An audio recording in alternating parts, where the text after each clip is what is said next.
It's not that one stopped thinking.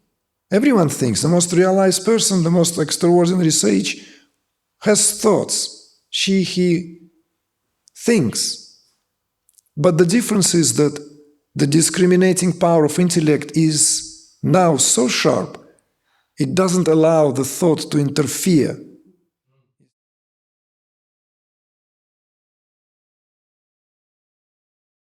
I just was really fascinated from Ayurvedic perspective earlier about this, the preceding Tattvas before the Samkhya philosophy. And my question is related to Dharma and also the influence of astrology and how, I suppose from a personal level, I can refine my own perspective on when I see people as an Ayurvedic practitioner. Because the underlying, well, we are taught as practitioners that to help people to find their Dharma again, Dharma, Artha, Kama, Moksha, is the essence of it underneath it all. And so, and my approach is generally to help to rebalance the doshas and then to encourage people to uncover their natural gifts and find the hints as to what they love to do and go in this direction gently and at the same time bring everything into balance and so on and so forth, without a kind of lofty idea of finding your purpose or finding your Dharma, because I feel like that's become a bit of a slogan as well. It's catchphrase where like, I want to find my Dharma. Even I find myself with that sometimes as something to hook onto. And yeah, so I was just curious as to how these preceding tattvas, which you said are the kanchukas, which you said they're cloaking the original five, because although the five elements come later in the Samkhya philosophy, they are also related to the five faces of Shiva, and whether there is some influence preceding about individuality and at which point that soul becomes unique rather than, little blobs or something all the same, and then they differentiate just from that point of Purusha and Prakriti. And so, and on a practical note, how the process and how coming into balance influences this, and perhaps even just that sense of alignment that we sometimes feel, that is this coming from being sucked backwards through this whole network of differentiation, and you feel that you're back in that groove of going back to the essence. So I hope that makes sense. And yeah.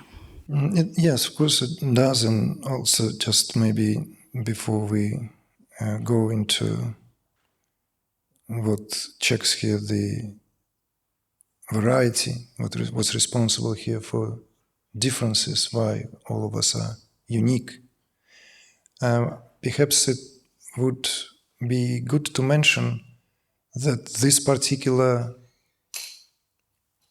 cosmology of Tattvas is pertinent to how it is viewed in Trika Shaivism. It's a unique among many other systems, including that of other Shaiva systems. For example, and this is something that I was planning to mention, that when some of you inevitably would look it up, and you will come across some slight variations.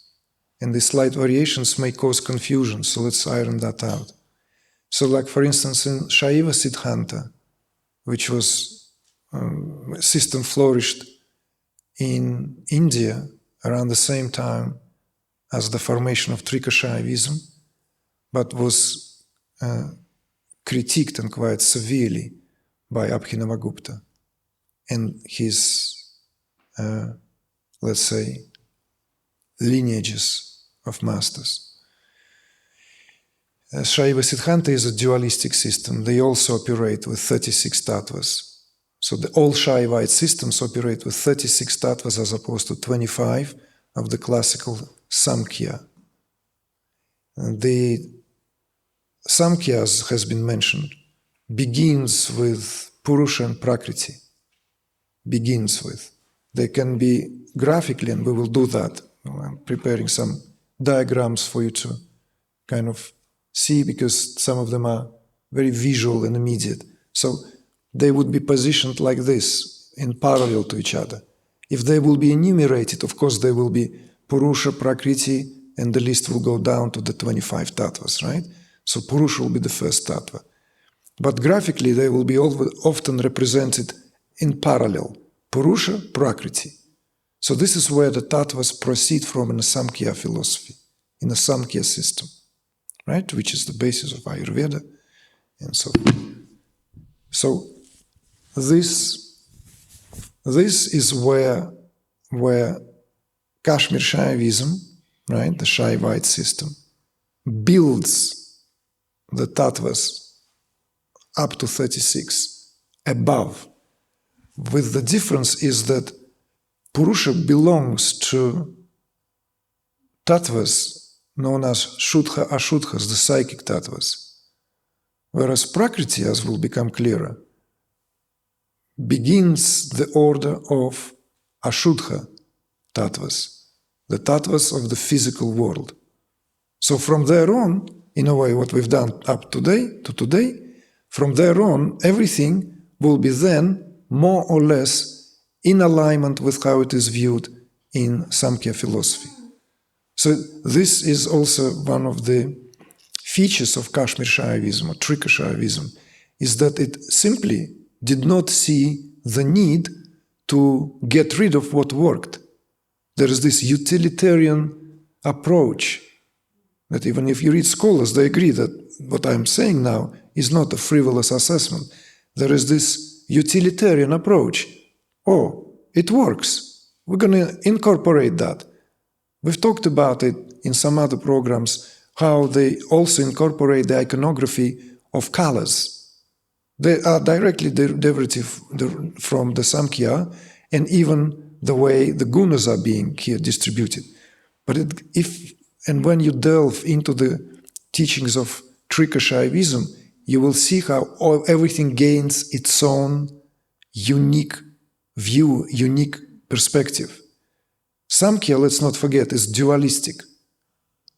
It's dualistic, and it deals with the principle of Purusha, the eternal spirit, and the principle of Prakriti, the eternal materia prima. Eternal. Both are eternal. Interestingly, and worthy of pointing out, that the eternity of Purusha is always emphasized, but the eternity of Prakriti sometimes underemphasized. So, in the books of those who popularized, at least in the West, the knowledge of the Vedic sciences, the likes of Vasant Lad, David Frawley, right, and Robert Svoboda, and many, many others who were pioneers in a way, who certainly brought that for the Western audiences. In Vasant Lad case in particular, it's done very beautifully, very clear. Even the exposition, how it drawn, going back to like 30-some years ago when I first studied Ayurveda, how Purusha, so rather how Prakriti proceeds from Purusha, gains its independence, and the two never ever shall meet. The two shall never mix, never meet. And so the Patanjali Yoga Sutras, which is the scripture par excellence, the shortest in its way of exposition, is one of the most, perhaps, succinct exposition of the Samkhya philosophy in action, where the goal is in that Kaivalya. Kaivalya is finally separating Purusha from Prakriti, because in the course of that, let's say, separation that originally takes place, where Prakriti gains its independent status, Prakriti eclipses Purusha, not in a dissimilar way how we spoke about the concealing power of Shiva.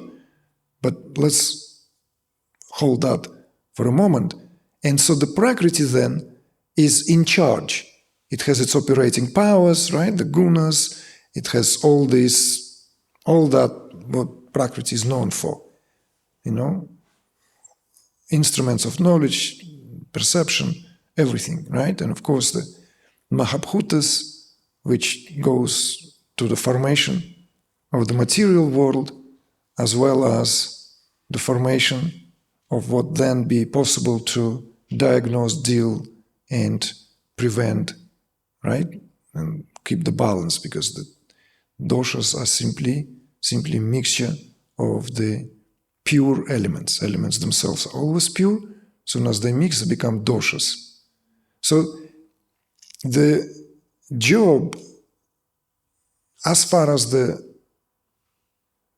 Samkhya philosophy is concerned, is to, through these methodologies and practices, to realize the independence of Purusha. In other words, to separate Purusha from Prakriti. Because Purusha is concealed, and we live, as it were, coated, cloaked in Prakriti, in how Prakriti functions here. All the laws of nature here are that. So that term kaivalya here is literally means abiding alone as Purusha. And it is dualistic because it aims at foregoing Prakriti. Foregoing. You see? You may work with Prakriti, as inevitably everyone does, but the goal is to forego it. So this is dualistic system.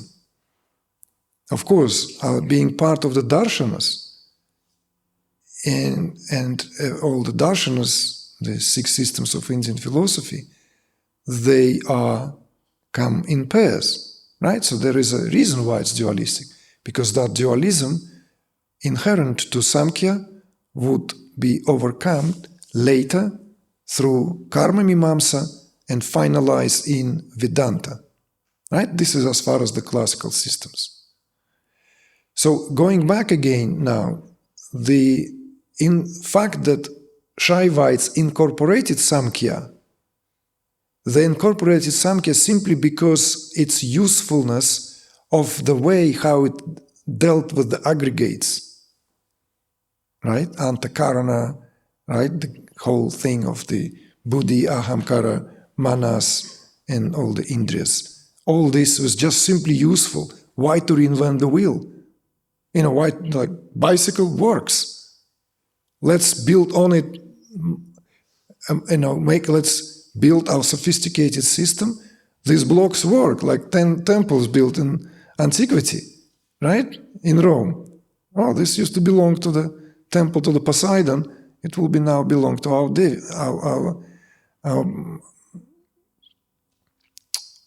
our Virgin Mother, right?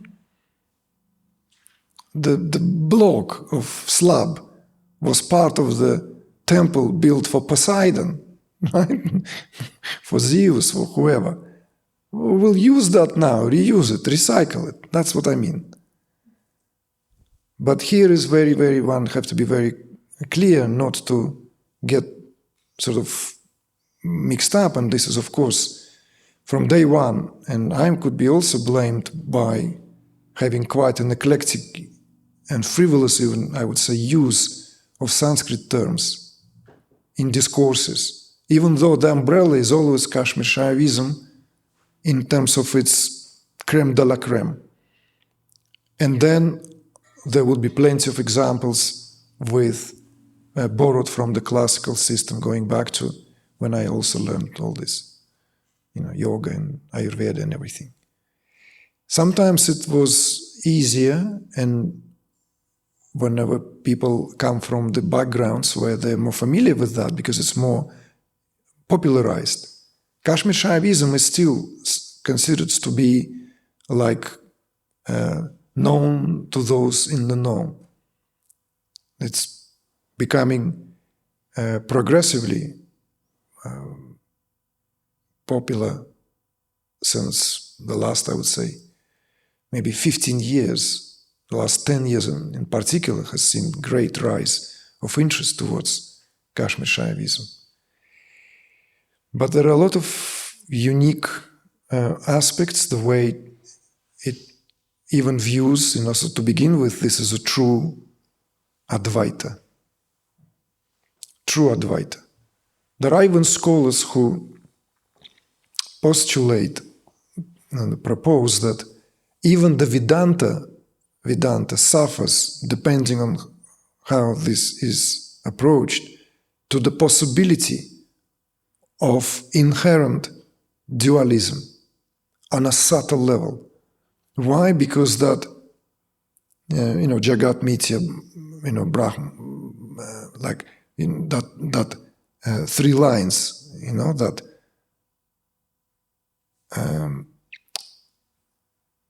the world is unreal, only Brahman is real, Brahman is the world.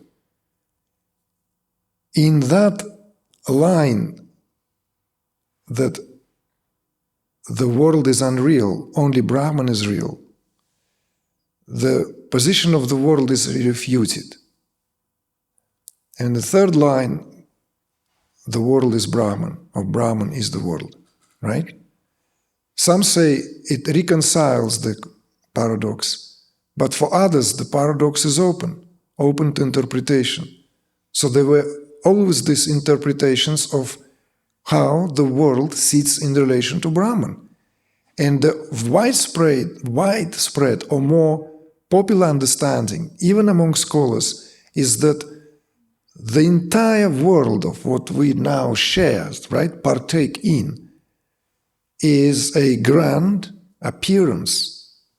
Appearance. In English language, appearance. It appears to be. Appears, just as, and examples are given, scriptural examples, just as mirage appears in the desert. It looks real to the one to whom it appears, but it does not have reality inasmuch as it simply appears. Or that very Vedantic rope and a snake analogy. It's classic. It's been said more times than, some of the biblical postulates, because Vedanta is older. You know that analogy, right? So one sees snake when conditions are dim, one perceives a snake, but at a close examination, it turns out to be a rope. So that rope, seeing snake in a rope, is a very, very Vedantic way of giving it the scrutiny to unreality of the world. So the world's reality is refuted on the account of its being an appearance in Brahman, in Absolute. In stark contrast to that, in Kashmir Shaivism, as we have spoke today, Maya, right, which is the constituency of the world, is not unreal. It's as real as it gets. Why? Because Kashmir Shaivism is Shakti through and through. It's energy through and through. So the whole world is the body of Shiva, and the body of Shiva here is possibility because of its own energy. So it's like Absolute wills itself into existence through his own power. But to experience multiplicity, these powers need to be tamed, curtailed, because otherwise diversity cannot take place.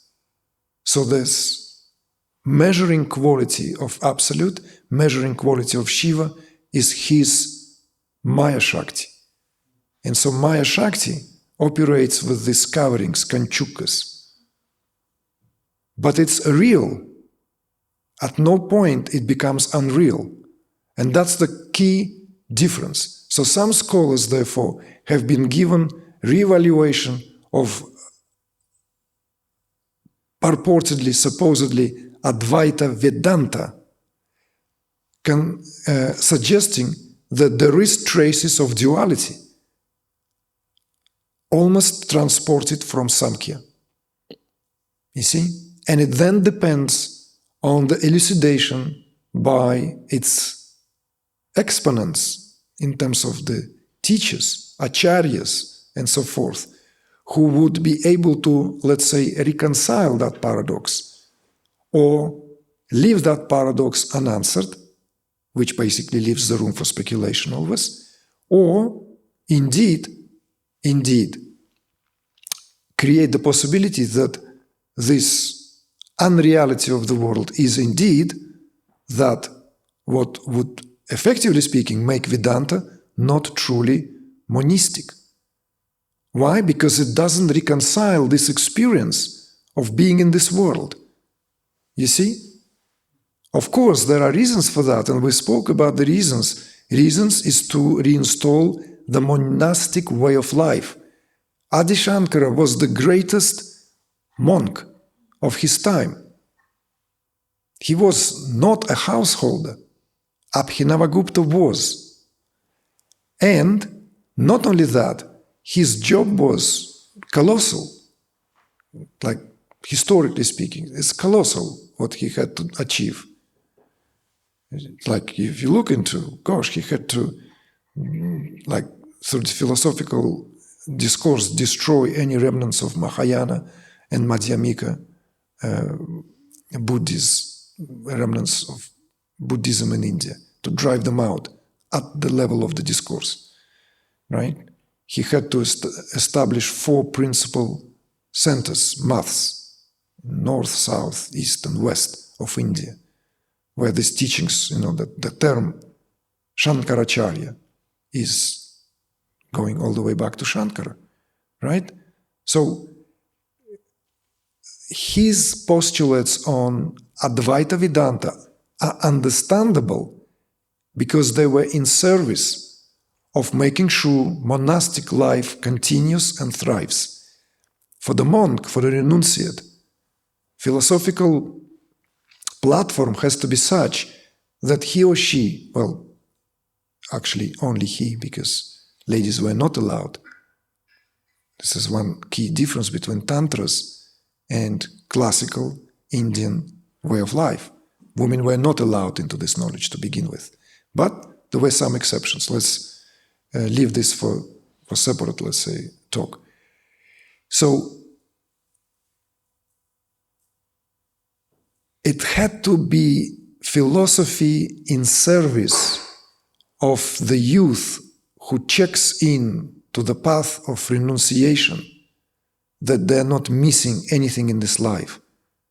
So therefore, philosophy has this cutting through, like in the crest jewel of discrimination, it literally compared to the sword, sharp katana that cuts through it all.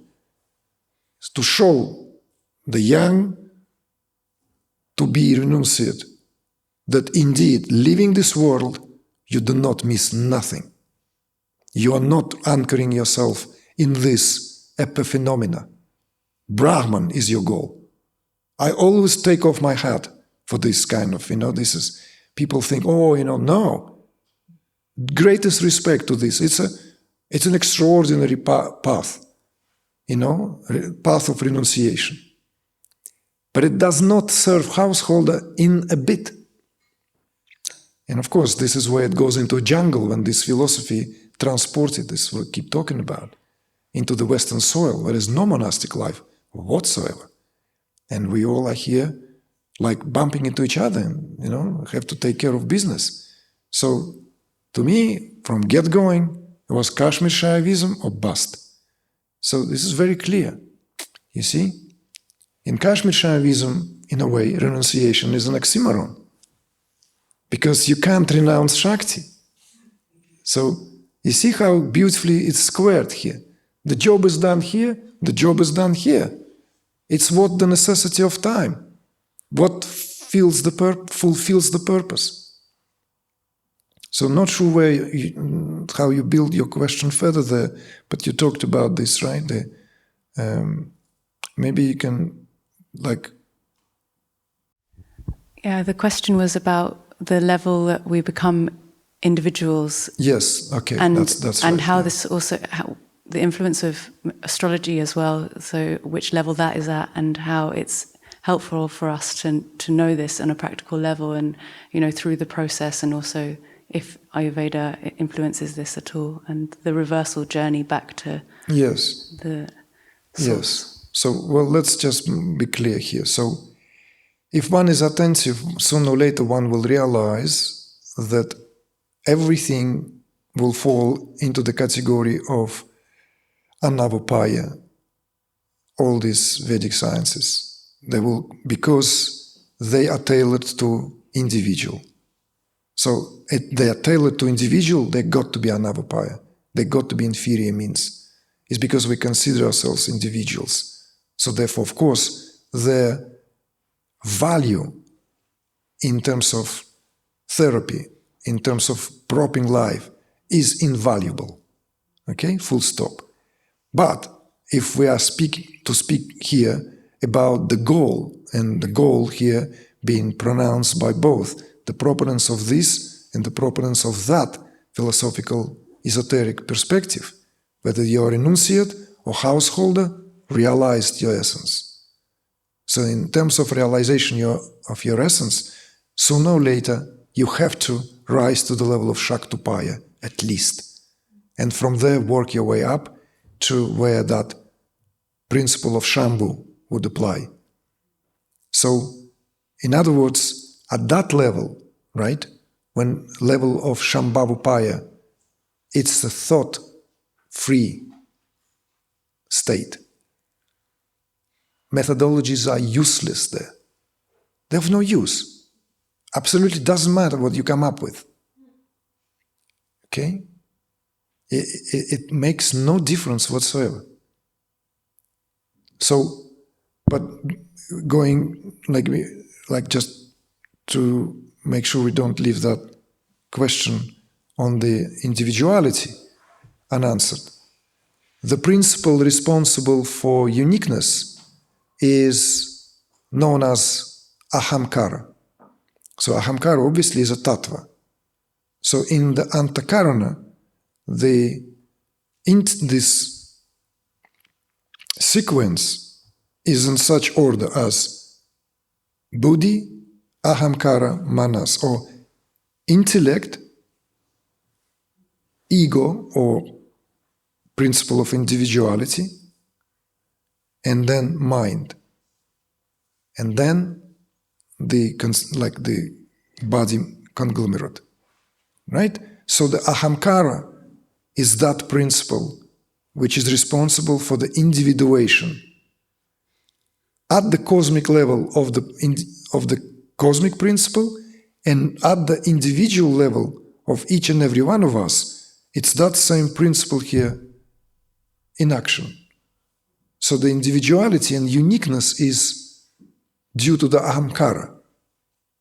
And also with all the ensuing limitations, of course. This is why whenever we speak about difference between intuition, which is exalted in Trika Shaivism as extraordinarily important, right? Belongs to buddhi, belongs to intellect, whilst manas, or in other words, thought, belongs to that what is infused with the frequency of ahamkara, because it proceeds from there. You see? What does it mean in practical terms, in plain English? It means every thought is already, by its very virtue, basically a deviation. Every thought. Whereas intuition comes from a higher realm. Intuition comes from another tattva altogether. And it is through intuition, because it's before ahamkara, that we get glimpses upon glimpses of our essence. It is through intuition we intuit our essence first and foremost. And that intuition, of course, would be hijacked. That's only natural. It would be hijacked by Ahamkara there and then. But with some persistence, at some point, particularly when one is, let's say, amidst of the unfoldment and there's an expansion and there's a pranic movements, then the possibility of seeing through both mind and Ahamkara present itself, and present itself so crystal clearly that one, as it were, coming out from seeing through for what these are, no longer seduced, swayed, or even believes one's own chatter. It's not that one stopped thinking. Everyone thinks. The most realized person, the most extraordinary sage, has thoughts. She, he thinks. But the difference is that the discriminating power of intellect is now so sharp, it doesn't allow the thought to interfere. You see? It's as simple as that. But the uniqueness that uniqueness, right, that of each and every one of us, only from Ahamkara. So this is where it's checked. So these 5 Maya Tattvas, they don't operate in different levels for different people. These are still universal. This is why they're Shuddha Ashuddhas. Yeah, okay. You see, they're still Shuddha Ashuddhas. Yeah. In fact, you were not with us here last year. Who was here last year when we did the Spanda? So, in a way, you can now yourself superimpose the discourse on Kanchukas today onto the wheel of Vamishvari. Remember? Remember? When we talked about Spanda, who remembers? Wheel of Vamishvari, yes. Wheel of Kekari, wheel of Gokari, wheel of Dikari, and wheel of Bukari. Remember? Right?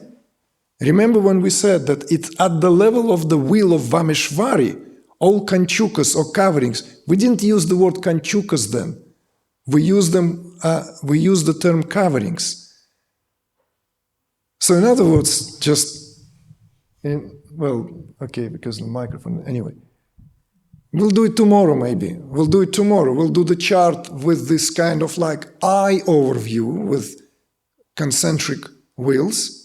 And then like that, like in geometry, we'll do it in this chart, in parallel chart, so that kind of give us this perspective and that perspective.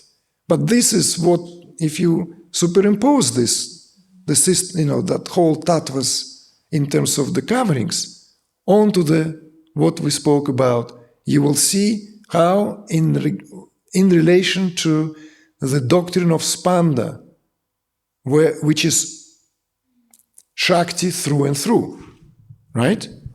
The doctrine of Spanda, this is just for your general interest. Again, this is what the uniqueness of Shaivism is, that everyone knows and everyone understands, accepts and utilizes that understanding. Shiva is Shakti. Shakti is Shiva.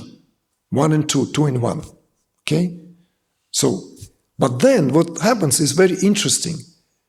Some have Shiva Shakti with an accent on Shiva. Others, Shiva Shakti with an accent on Shakti. If we apply our kind of genderized preferences, we might like, oh yeah, divine feminine, I'm all for Shakti to Shiva. Why Shiva always first? Then we miss the point completely. We totally miss the point. We belittle philosophy to the level of our kind of like psychological preferences. But that preference exists in highest order.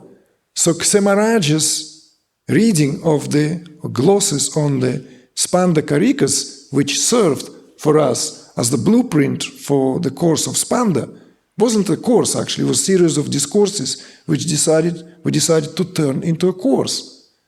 So those of you who were here last year, remember how we did that, picking it up from, where was it? Unpacked in Mallorca first.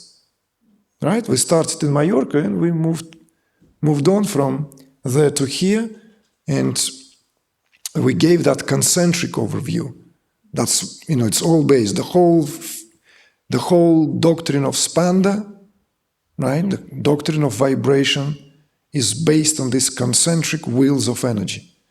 The concentric wheels of energy.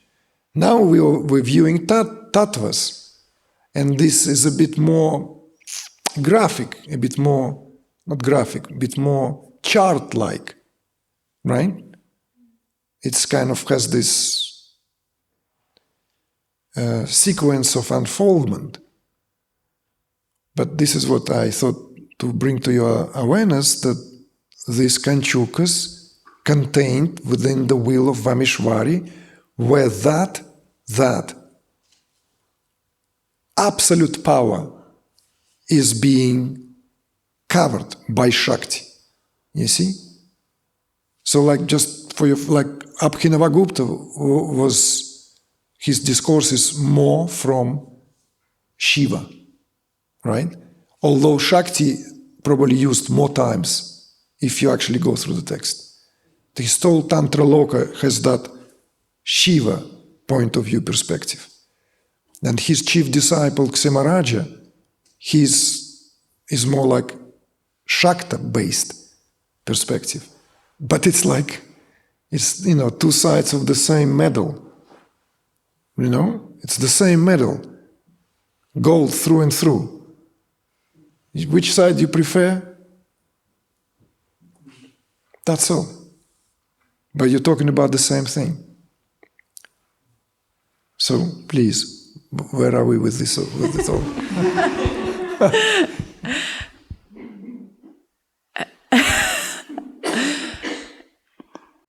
So the application of Vedic astrology, Ayurveda, right? Yeah, and mainly I think the essence of the question was actually really around Dharma, and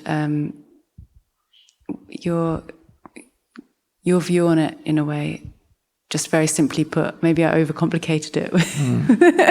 Well, yeah, you certainly did, but it invited some reflections. And basically that sometimes, again, we fixate a little bit, or I do, or have done, that to find one's Dharma and live it, really. But the reality is that I feel that you just get clues and you start to orientate yourself in that direction, and that starts to give a satisfaction. And perhaps there isn't even like an end to that, but finding that. Let me just make this distinction again. This is very, again, for your future interest, for your future studies, for you being able to yes, of course, there is Vedic thought, right? There is Vedic perspective, and the pillars of life, right? The 4 pillars of life here, very clearly expounded on. The whole scope of Vedic thought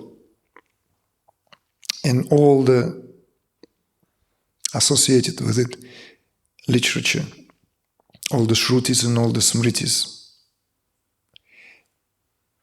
they deal with totality of how life should be lived and could be lived, right? Whereas Trika Shaivism does not deal with that at all.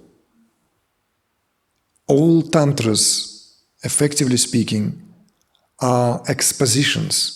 In other words, they go straight into the core of the matter. They don't tell you, do this, don't do this. It's up to you to figure it out.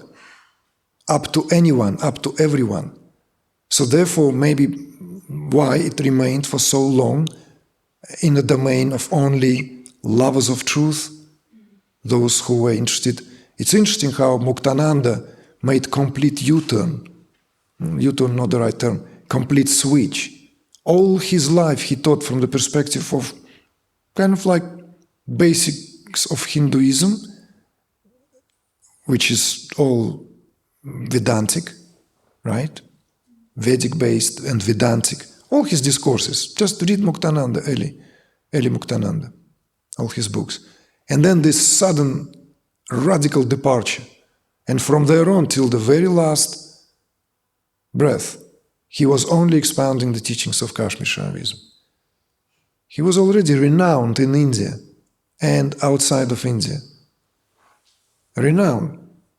And yet, he was enamored with the teaching. See? So after his encounter with Swami Lakshmanju.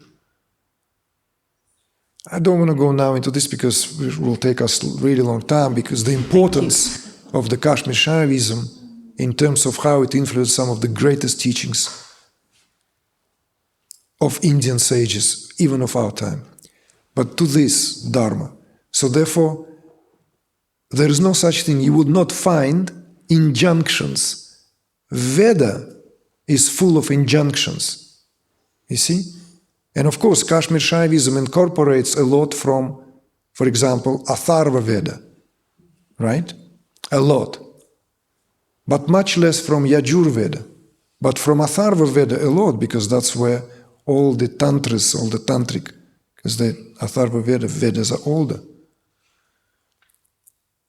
So this concept of Dharma is, of course, very, very close to every Shaivite. But it is not in terms of what would it mean to live in one's Dharma. What does it mean, how to square this, that with Artha, and finally what is like, all this doesn't come. This is for a popular folk. Not popular folk, that's for a simple folk. It's to keep the society at large directed towards what is proper and meaningful in life. Whereas Kashmir Shaivism is kind of like a more refined for those who want to understand how this all sits together in that kind of richness of the discourse. So all scriptures, one way or another, in Shaivites, is only based on the dialogue between Devi and Shiva. All the scriptures, it's just the dialogue between Shiva and Shakti. So that's the very, very structure of how knowledge is delivered. See? Except for rare, unique examples like Shiva Sutras. You see? Shiva Sutras are simply aphorisms spoken by Shiva in the myth of how it came, right? How it was revealed to Vasgupta, sage Vasgupta. There's some revealed by a fish or revealed etched on a rock. Doesn't matter, he got it, and that came straight from Shiva. So, but the emphasis is not made on that. So you're asking me the place of Dharma, right? And the reason I keep going there, of course I can tell you what I think about that. But since already with reference to what we spoke, I want to keep it more homogeneous in view of how, let's say, these discourses unfold. You see what I mean? Do you understand that, folks? Why that approach? It's like, yeah, of course we can talk about Dharma. Of course I can tell you my personal view on Dharma. And of course you can reflect on how would be Dharma viewed in true non-dual system. Tell me, just before we disband, what do you think? How then Dharma can be viewed in this monistic system?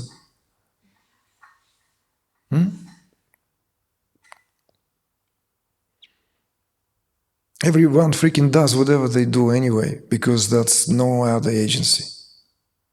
Is that good for good night?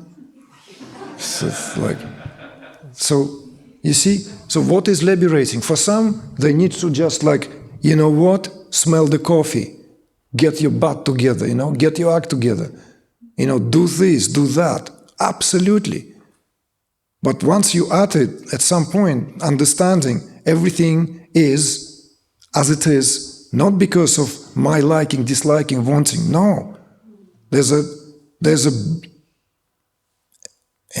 the true measure of understanding then all the disparity come to fore and our place with that. Because if I understand that my awareness equals to Shiva awareness minus Shiva's powers, I'm absolutely equal with Shiva. I am Shiva in absolutely every way, minus his powers, because I'm embodied. That's all there is. So awareness-wise, I'm Shiva, but I can't just be everywhere. Otherwise, like just wearing quadrillion, whatever, gazillion shawls like this. I cannot. It will be boring and probably unnecessary. So therefore, minus these 5 powers, right? Actually, yeah. Awareness is still that of Shiva. So therefore, the influence minus the powers is still there. So what do we do? You see? That's the question. That's the question. But other than that, everyone does what they already do. See? The world follows its course. The sun shines. Does it do it Dharma? I don't know. But when it shines, it's lovely. Yeah. All right, folks. Thank you. Very good questions. And so like a bit of meandering, but, it gives the chance to bring it together what we talked. Thank you, guys. Thank you, ladies.